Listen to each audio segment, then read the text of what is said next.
खुलुमबाय रायजोफोर गिबियावनो फिन खेबसेबाव बयखौ बरायनानै लाग्रोबाय जायफोर बिथांमोना आंनि बे लेटेस्ट बड' क्रिएटर चेनेलाव गोदानै नायदों बिथांमोना फुंनि समाव आरो मोनाबिलिनि समाव आंनि बे लेटेस्ट खौरांखौ मोनबाय थानो थाखाय गिबियावनो बयबो साबस्क्राइब खालामना लाबानो जाबाय जायफोर बिथांमोना चेनेलाव गोदानै नायदों दानिया फैदो खौरांखौ खोनासंलांनि गिबि खौराङाव दं बड'लेण्ड इउनिभारसिटिनि अदालगुरि केम्पासनि सोलोंथायारि बिल्डिं लुफुंनांगौनि थाखाय अन्थाइ खाम्फा गायसनदों बिटिसिनि डिपुटि चिफ रिहन दैमारी बिथाङा मख'जाथावदि बिटिसिनि लेङाइ गाहाय मावफुं सोद्रोमा रिहन दैमारीया शनिबारखालि एबा मैया बड'लेण्ड मुलुगसोलोंसालिनि अदालगुरि केम्पासाव गंसे एकाडेमिक बिल्डिं थामहिनबा ए टाइप लुफुंनायनि थाखाय अन्थाइ खाम्फा गायसनो बे हाबाफारियाव बाहागो लानानै रिहन दैमारी बिथाङा बुङोदि बे हाबाफारिया अदालगुरि जिल्लायाव सोलोंथायारि दाथाय जौगाखांनायनि मोनसे गोदान आयदा जानायखौ दिन्थिफुङो बिथाङा बुंबावोदि बे मावथांखिया ओनसोलाव गोजौ सोलोंथाइ लानायनि खाबुफोरखौ गोबाङैनो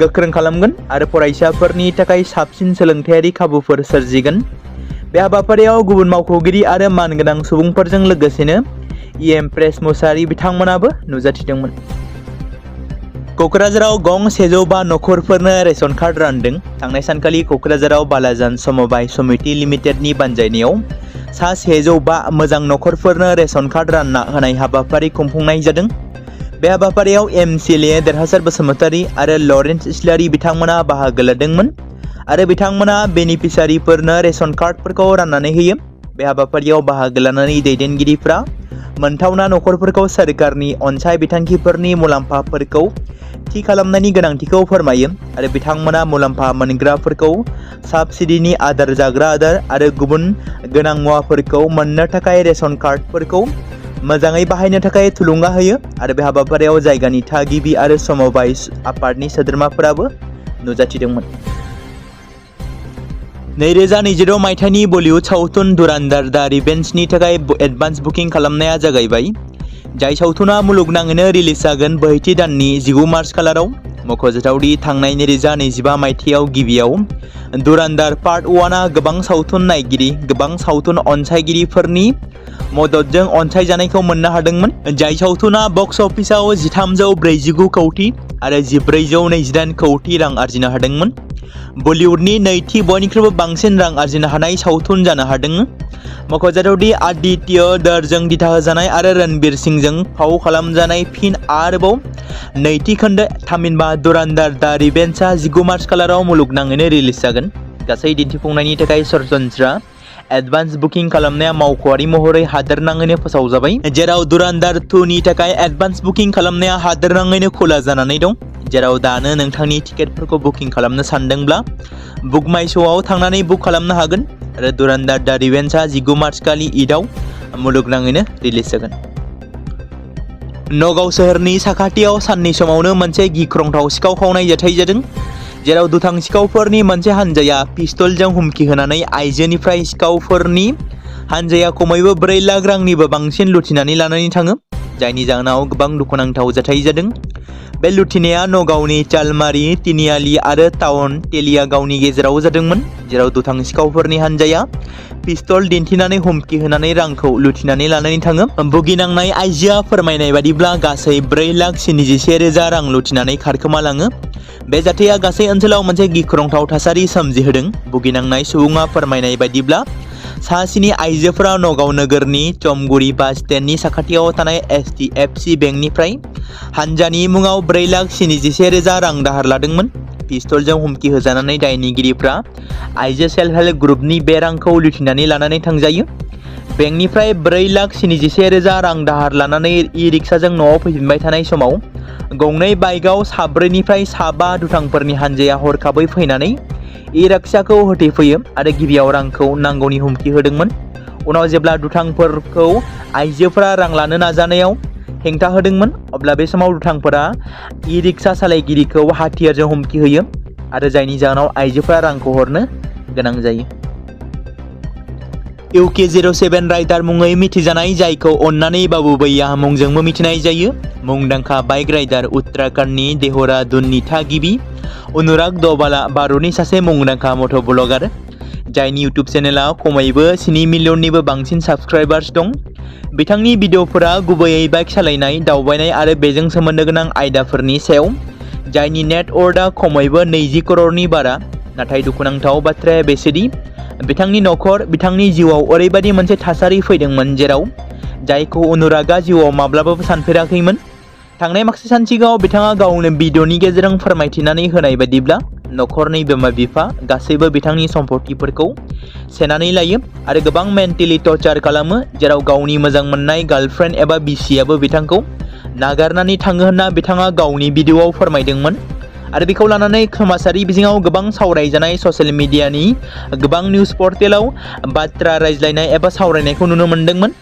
आरो बेबादि थासारियाव गावखौनो गाव सहायनो हायैयाव UK07 राइडारआ गिख्रंथाव जाब्रबथायखौ गावनो गाव खालामनानै लायो, जेराव अनुरागा दिल्ली मेरठ एक्सप्रेस साखाथिनि हाइवेआव गावनि समायना फर्च्यूनार गारिजों गोबां गोख्रैथिजों सालायलांबाय थानाय समावनो गिख्रंथाव जाब्रबथायजों मोगा-मोगि जादोंमोन। दायो बे जाथायनिनो आरोबाव गोदान खौरां मोननाय जादों, जेराव इउटुबार अनुरागनि फारनै आथिङाबो गाज्रि हालोदाव दङ एबा गाज्रि हालोद जानानै दं, जेराव UK07 राइडारनि फारनै आथिङा गोग्लैनायनि जाहोनाव डेमेज जाबाय होननानै मिथिनो मोननाय जादों, जेराव दासिमबो बिथाङा फाहामथायनि थाखाय देहा फाहामसालियाव दं एबा ICUआव थिसननाय जादोंमोन होनना मिथि मोनदों।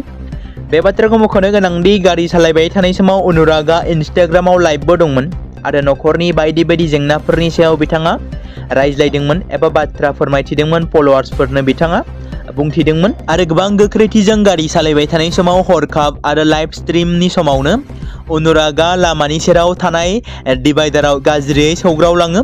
बेनि उनाव अनुरागनि इन्स्टाग्राम लाइभआबो हरखाबै बन्द जायो आरो जोखोम जानायनि जाहोनाव दासिम ICUआव दोननानै फाहामथाय होगासिनो दं होनना मिथिनो मोन्दों। बर'नि मुंदांखा इउटुबार लोगोसे भारतावनो बि-बयस मुङै मिथिजानाय सन्जय बर'आ थांनाय सानसे सिगां बिथाङा भिडिअ होनानै गाबनायखौ नुनो मोननाय जादोंमोन। नाथाय बिथाङा मानो गाबदोंमोन? मख'जाथावदि बिथाङा मोनसे रिल्सनि गेजेरजों मोनसे इमोसनेल फाव खालामनानै रिल्स हगारनायखौ नुनो मोन्दोंमोन। बेखौ लानानै बिथांनि फलोवार एबा बिथांखौ मोजां मोनग्रा नायगिरि अनसायगिरिफ्रा मानो गाबखो, मा जाहोनाव बेबायदि दुखु जानो गोनां जाखो होनना गोबांथार सोंथि खालामदों एबा कमेन्ट्स खालामनायखौ नुनो मोननाय जादोंमोन, जेराव बिथांना बेफोरबायदि बुंनायनि बाथ्रायाव बिथाङा बेफोर जेबो नङा होनना, जेबो जायाखै होनना रोखायै बुंनानै होफिननायखौ नुनो मोन्दों। बेनि गेजेराव मोनसे गोनां खौराङा बेसो, बि-बयसआ फोरमायनाय एबा फोसावनाय बायदिब्ला फैगासिनो दं गिबि खेबै सन्जय बर' एबा बि-बयसनि दिथा होनायाव आबुं बर' सावथुन। बेनि थाखाय दायो मिथिनो मोननाय बायदिब्ला गोबांथार आर्टिस्टनि गोनांथि जादोंमोन। सावथुन मुलुगाव एबा हारिमु आयदायाव मोजां मोनग्रा सुबुंफोरा बेनि थाखाय गोसो गुदुं जादोंब्लाबो अडिशन होग्रोनांगोन। बेनि थाखाय रायजो राजा नोंथांमोना रेजिस्ट्रेशनखौ फैगौ 14 मार्चनि सिगांनो खालामनो थाखाय होखानाय जानबुं नम्बराव जगाजग खालामनो बिथोन होनाय जादोंमोन। नाथाय रेजिस्ट्रेशन खालामनाय जोबथा समा मैयानोमोन एबा मैया जोब्बाय। जायफोर बिथांमोना रेजिस्ट्रेशन खालामनानै लाबाय बिथांमोना बे सावथुनाव निस्सय जायगा मोननो हागोन एबा बिथांमोना फाव खालामनो खाबु मोनगोन होनना आसा खालामनाय थाबाय। आरो जायफोर बिथांमोना बि-बयसनि गिबिसिनै आबुं बर' सावथुनाव खामानि मावनो गोसो बिथांमोना अडिशनाव बाहागो लानानै जाहाथे मोजां अडिशनखौ होयो। थारैनो नोंथांमोना जुदि मोजां अडिशन होयोब्ला फैबाय थानाय बि-बयसनि सावथुनाव फाव खालामनो खाबु मोनगोन। बर' फरायसा आफादा मैया जर'खा मिरु मावफुं आफाद जथुमखौ सानसेनि हाबाफारिजों मैया अदालगुरि फरायसालिमानि अडिट'रियामाव खुंफुंनाय जादोंमोन। दुलाराय बर' फरायसा आफादनि खुंगा 53थि थान्दै जखनथाइनि थान्दै मेलाव एबसुनि मानाव गेदेर आफादगिरि दिपेन बर' बिथाङा आफादनिफ्राय आजिरा मोननायनि गांसे लाइजामखौ एबसुनि मानगोनां बुंथिगिरि अबिद नार्जारि बिथांनि आखायाव गथायदोंमोन। बेनिखायनो बे जथुमायाव मिरु मावफुं सोद्रोमा CWC बिथांमोननि गोथौ आरो गुवारै सावरायलायनायनि गेजेरजों आफादगिरि बिथांनि लाइजामखौ गनायथि होनानै मानव गेदेर बिथांखौ बिदाय होनायजों लोगोसेनो संबिजिर बादियै लोगो आफादगिरि खोरोमदाव औवारि बिथांखौनो बोसोरसेनि थाखाय दुलाराय बर' फरायसा आफादनि सामलायथ' आफादगिरि महरै बिबान होनाय जादों। मैया बिथां थामहिनबा दुलाराय बर' फरायसा आफादनि गोदानै बिबान मोननाय आफादगिरि मानाव गेदेर खोरोमदाव औवारि बिथाङा दिनै फुंबिलि समाव थुलुंगाफुरियाव थानाय बड'फानि मांखरसालियाव बिबार बावनानै बोर लायो। बिबार बावनायाव मिरु एबसुनि बिबानगिरि बिथांमोन क'क्राझार जिल्ला एबसुजों लोगोसे दखरा आफादनि दैदेनगिरि बिथांमोनाबो बाहागो लाफैयो। बेराफारसेथिं बिटिआरनि बारग' गाहाय खुंगिरि आरो इउपिपिएलनि आफादगिरि प्रमद बर'नि नुजाथिनायाव एबसुनि बारग' आफादगिरि दिपेन बर' बिथाङा इउपिपिएल दोलोआव जयनिं जाबाय एबा इउपिपिएल दोलोआव मदद होबाय, जेराव थांनाय सानखालि बिथाङा एबसुनिफ्राय बिबान एंगारनाय समाव मोदै लानानै एबा मेगनाव मोदै लानानै बिथाङा जोबथा बिदाय खालामदोंमोन। दा बिथाङा दिनै मैयानिफ्राय बिथाङा बुंनाय बायदियै इउपिपिएल दोलोआव दिनै जगदान होयो। नोंथाङाबो बिरखंजों दावबायनो सानदों नामा? जुदि नोंथाङा अख्रां दावबायनायनि थाखाय सिगांग्रो टिकेट बुकिं खालामाखै, अब्ला बियो नोंथांमोननि थाखाय गाज्रि खौरां, मानोना दिनैनिफ्राय बिरखंनि भाराया गोबां बांनो हमदों। एयार इन्डियाया फोसावदों दि हादोरारि आरो हादोरनाङारि बिरखंफोरनि थाखाय दावबायारिफ्रा 425 रांनिफ्राय लानानै 2300 रांसिम भारा बारायनो नांगोन, मानोना खोला एसियायाव जाबाय थानाय दावहानि जाहोनाव एभिएशन थावनि बेसेना बांदों। नोजोर होनो गोनांदि आमेरिका, इजराइल आरो इराननि गेजेराव जानाय दावहानि थाखाय मुलुगनाङैनो क्रुड थाव, ओंखाम संग्रा गेस आरो थावनि आंखाल जादों। गुबुन फारसेथिं मुलुगनाङैनो क्रुड थावनि बेसेन बांनायनि जाहोनाव भारतआव दावबायारिफ्रा बिरखं दावबायनायनि थाखाय बांसिन भारा होनो गोनां जागोन। बे बाथ्राखौ एयार इन्डियाया ससियेल मिडिया प्लेटफर्म एक्सनि गेजेरजों मख'दों। बे समाव नोंथांमोननि गेजेराव फोसावनो लादों बोथोरनि मोनसे गोनां खौरां। दासान्दि रायजोआव गोबां अखानि गोहोमखौ नुनो मोननाय जादों। आसामजों लोगोसे अरुणाचल प्रदेश, मेघालय, सिक्किम आरो आसामनि नसुंसेयारि रायजोफोराव थाद'नाय गैयाजासे गेसेंनिफ्राय लानानै रोजा थाखोसिम अखा हानायखौ नुनो मोनदों, जायनि जाउनाव गोबां आबादारिया फोथाराव ओंखारनो आरो हान्था-मेला खालामनो थाखाय खैफोद नुजादों। बे समाव बोथोर बिगियान बिफाना आरोबाव फोसावनाय बायदिब्ला बिटिसिजों लोगोसे आसामाव बे साननैसोनि गेजेराव फिन आरोबाव गोबां रोजा अखा हागोननि एलार्ट फोसावदों। मख'जाथावदि दासान्दि अखा हाबाय थानायनि रुजुनायाव दिनैनिफ्राय अखा हानाया बांगोन होनना साननाय जादों। बोथोर बिफाननि बायदिब्ला रायजोनि गोबां ओनसोलाव सारअन्थाइ गावनायजों लोगोसेनो रोजा अखा हानायनि सम्भाबना दं, जेराव आसामनि गं 27 जिल्लायाव अरेन्ज एलार्ट फोसावनाय जादों। फारसेथिं बोथोर बिगियान मिरुआ सरासनस्रा सुबुंफोरखौ गोनांथि गैयै दावबायनायनिफ्राय गोजानाव थानो खावलायदों आरो सारअन्थाइ गावनाय, बारहुंखानि समाव रैखाथियै जायगायावनो थानो थाखाय बोसोन होदों। लोगोसे सुबुंफोरखौ बिफां एबा मोब्लिबनि खुन्थिया सिङाव थानो नाङा होननानैबो सांग्रांथि होदों। मोनसे गिख्रंथाव बास गारिनि जाब्रबथाय। कार्बि आंलं जिल्लानि बकाजानाव मोनसे गिख्रंथाव लामा जाब्रबथाय जादों। दिनै फुंबिलियाव मरिगाव जिल्लानिफ्राय डिमापुर फारसे थांनाय AS21 AC 3357 नम्बरनि गंसे पेसेन्जार बासआ कन्ट्रल खोमानानै लामा सेरनि बिफांजों सौग्रावहैयो, जायनि जाहोनाव जाब्रबथायाव बास सालायग्रा आरो सासे आइजोजों लोगोसेनो 4 सुबुंनि जिउ खहा जायो। बे जाब्रबथाया ओरैबायदि गिख्रंथावनामोनदि बासाव थानाय सा 12 दावबायारिफ्राबो गोब्राबै जोखोम जायो। पुलिसनि सुलुंनिफ्राय मिथिनो मोननाय बायदिब्ला बे जाब्रबथायाव जायगायावनो जिउ खोमानांनाय सुबुंफ्रा फारियै बास सालायगिरि आब्दुल बारिक, आलाल उद्दीन, खलील रहमान, सबिना सुल्ताना। गुबुन फारसेथिं जोखोम जानाय दावबायारिफ्रा फोरमायनाय बायदिब्ला अखानि जाहोनाव आरो खुवा खुनायनि थाखाय गारि सालायगिरिया लामाखौ मोजाङै नुवाखै, जायनि जाहोनाव बे जाब्रबथाया जादों होनना फोरमायथिदों। जाब्रबथाय जानाय बासनि सोमोन्दै जोखोम जानाय सासे दावबायारिया बुंदों दि बे जाब्रबथाया फुंनि 4:30 रिंगासो समाव जादोंमोन। बासआ गोख्रै खारनाय नङामोन, बेयो घन्टासेयाव 60 किल'मिटार गोख्रैथिजों थांगासिनो दंमोन। मोखांजों फैनाय गंसे गारिखौ एरायहोनो नाजानाय समावनो बासआ कन्ट्रल खोमानानै जाब्रबथायाव गोग्लैयो आरो गंसे बिफाङाव नाङो एबा सौदावो। बासआव सा 15निफ्राय सा 16सो दावबायारिफोर दंमोन होननानै बिथाङा बुङो। मुंदांखा समाज सिबियारि, सोलोंथाइ फोसाबगिरि आरो सांग्रां मावथि सोद्रोमा सनम वांचुकआ थाबैनो जेलनिफ्राय उदां फारसे फैगोन। सनिबारखालि मिरु नखर बिफाना हादोरनाङारि थाखोआव मुंदांखा मावथिखौ हगारनायनि सोमोन्दै जर'खा बिथोन होदों, जाय थांनाय 6 दाननिफ्रायनो बिथाङा जोबथेसालियाव दंमोन।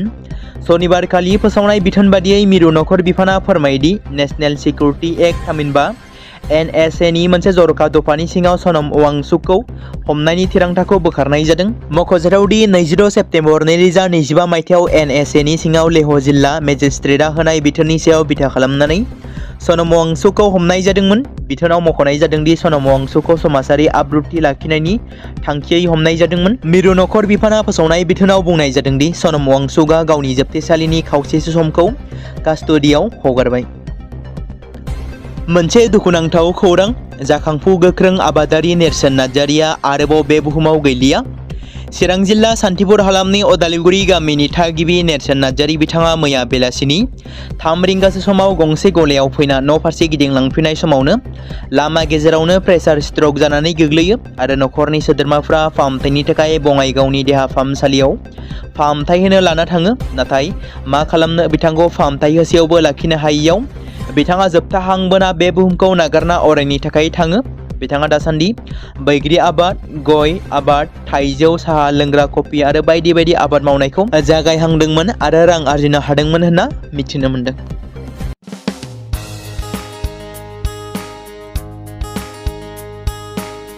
बे समाव मोनसे गोजोनथाव खौरां, बिटिसि हालामनि रायजो राजाफोरनि थाखाय मोनसे गोनां फोसावथाय। क'क्राझार जिल्लानि सिङाव थानाय बड'लेण्ड एकाडेमि सिनियर सेकेन्डारि स्कुला लानानै फैदों गोजोनथाव खौरां। बड'लेण्ड एकाडेमि सिनियर सेकेन्डारि स्कुला 2026 आरो 2027 सोलोंथाइ बोसोरनि थाखाय लानानै फैदों नार्सारिनिफ्राय लानानै थाखो 9 सिम फरायसा आरो फरायसुलिफोरनि गुनगोनां सोलोंथाइनि थाखाय खम बेसेनावनो गोदानै मुं थिसननायनि खाबुखौ होगासिनो दं।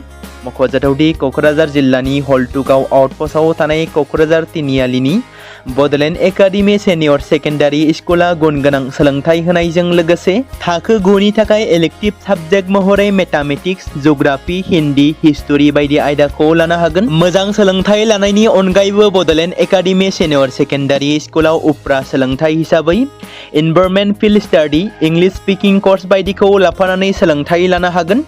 बेनि अनगायैबो गोजान लामा हान्थिनानै फरायग्रा फरायसा फरायसुलिफोरनि थाखाय आलादा आलादायै मोजां हस्टेलाव थानानै फरायनो हानायनि खाबुफोर होनाय जादों। बेनि थाखाय नोंथांमोना आबुङै मिथिबावनो थाखाय एबा थोंजोङै फोनांजाब खालामहर 9101 488 399 जानबुं नम्बराव। बे समाव मोनसे गोनां फोसावथाय, बर' सावथुन नायनानै मोजां मोनग्रा गासै बर' रायजो राजाफोरनि गेजेराव लानानै फैदों मोनसे बर'नि OTT प्लेटफर्म गोनां, जाय प्लेटफर्मनि गेजेरजों नोंथांमोना बर'नि गोदान गोजाम सावथुनफोरखौ नुनो मोनगोन। थांनाय माखासे बोसोर सिगां बर'नि गेजेराव लानानै फैनाय निउबो एप बायदिनो फिन आरोबाव लानानै फैदों बर' रायजो राजाफोरनि थाखाय। बे बाथ्राखौ मख'नाया गोनांदि 2025 मायथाइनि जानुवारि दानाव ओंखारनाय आंगो स्ट्रिम मुंनि मोनसे OTT प्लेटफर्म गोनां निउबो एपनि गेजेरजों नोंथांमोना गोबांथार बर'नि सावथुनफोर जेरै ट्रेजेडि, रमान्टिक, एक्सन आरो कमेडिजों बुंफबनाय सावथुनफोरखौ नुनो मोनगोन। जेरै सनानि नखर, थांखि गैयै समाज, अनसुला आफा, हिर', बिमा बायदि बाजै, अर, थैसाम, वान्टेड, संदान आरो रं नाम्बार बायदि सावथुनफोरा मख'जाथाव। बेफोर सावथुनफोरखौ नायनो थाखाय नोंथांमोना गिबियावनो आंगो स्ट्रिम एपखौ गाव गावनि मबाइलाव थानाय प्ले स्ट'रनिफ्राय डाउनल'ड खालामनानै लोगोसे इनस्टल खालामनानै गावनि मबाइल नाम्बारजों लग इन खालामनानै लाग्रोनांगोन।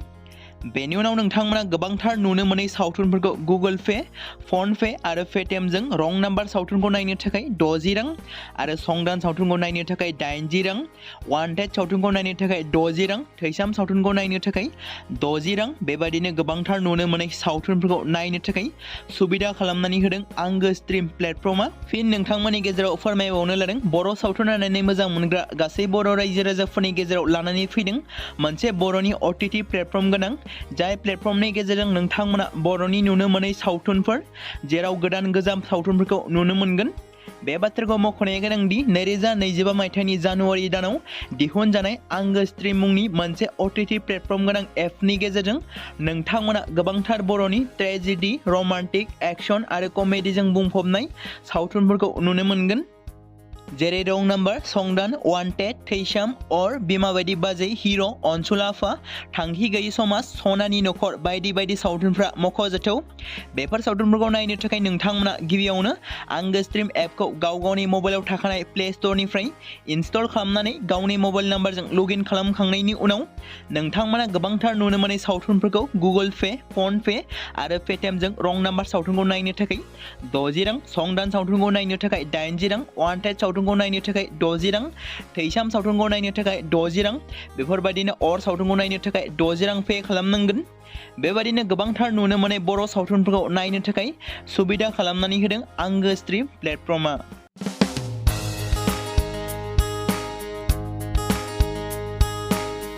बे समाव मोनसे गोजोनथाव खौरां, बिटिसि हालामनि रायजो राजाफोरनि थाखाय मोनसे गोनां फोसावथाय। क'क्राझार जिल्लानि सिङाव थानाय बड'लेण्ड एकाडेमि सिनियर सेकेन्डारि स्कुला लानानै फैदों गोजोनथाव खौरां। बड'लेण्ड एकाडेमि सिनियर सेकेन्डारि स्कुला 2026 आरो 2027 सोलोंथाइ बोसोरनि थाखाय लानानै फैदों नार्सारिनिफ्राय लानानै थाखो 9 सिम फरायसा आरो फरायसुलिफोरनि गुन गोनां सोलोंथाइनि थाखाय खम बेसेनावनो गोदानै मुं थिसननायनि खाबुखौ होगासिनो दं। मख'जाथावदि क'क्राझार जिल्लानि हल्टुगाव आउटपस्टआव थानाय क'क्राझार तिनिआलिनि बड'लेण्ड एकाडेमि सिनियर सेकेन्डारि स्कुला गुन गोनां सोलोंथाइ होनायजों लोगोसे थाखो 9 नि थाखाय इलेक्टिभ साबजेक्ट महरै मेथामेटिक्स, जिअ'ग्राफि, हिन्दी, हिस्टरि बायदि आयदाखौ लानो हागोन। मोजां सोलोंथाइ लानायनि अनगायैबो बड'लेण्ड एकाडेमि सिनियर सेकेन्डारि स्कुलाव उफ्रा सोलोंथाइ हिसाबै environment field study, English speaking course बायदिखौ लाफानानै सोलोंथाइ लानो हागोन। बेनि अनगायैबो गोजान लामा हान्थिनानै फरायग्रा फरायसा फरायसुलिफोरनि थाखाय आलादायै मोजां हस्टेलाव थानानै फरायनो हानायनि खाबुफोर होनाय जादों। बेनि थाखाय नोंथांमोना आबुङै मिथिबावनो थाखाय एबा थोंजोङै फोनांजाब खालामहर 9101 488 399 जानबुं नम्बराव।